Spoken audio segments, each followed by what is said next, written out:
وَاسْتَعِينُوا بِالصَّبْرِ وَالصَّلَاةِ، صبر اور نماز کے ذریعے مدد طلب کرو.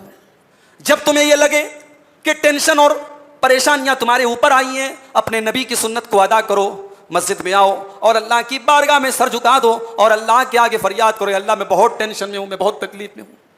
نماز پڑھ لو 2 رکعت اور نماز پڑھ کے اللہ سے دعا کرو.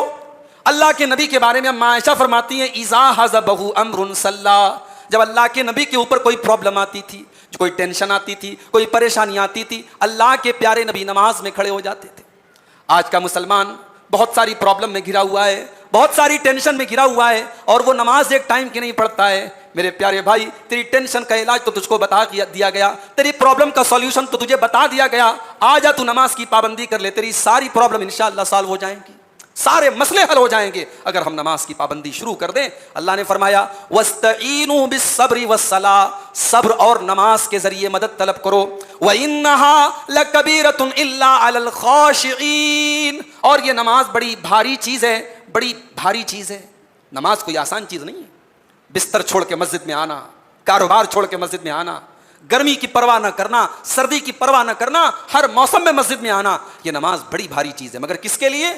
الا علی الخاشعین، یہ نماز ان کے لیے بھاری نہیں ہے جو اللہ سے ڈرنے والے ہیں، جن کے اندر خشوع اور خضوع ہے. الذین یظنون انہم ملاقو ربہم وانہم الیہ راجعون، جو اللہ تعالیٰ سے ملاقات کا یقین رکھتے ہیں، جن کے دل میں قیامت کے اوپر ایمان ہے، جن کے دل میں اس بات پر ایمان ہے کہ ایک دن ان کو اللہ کے پاس جانا ہے.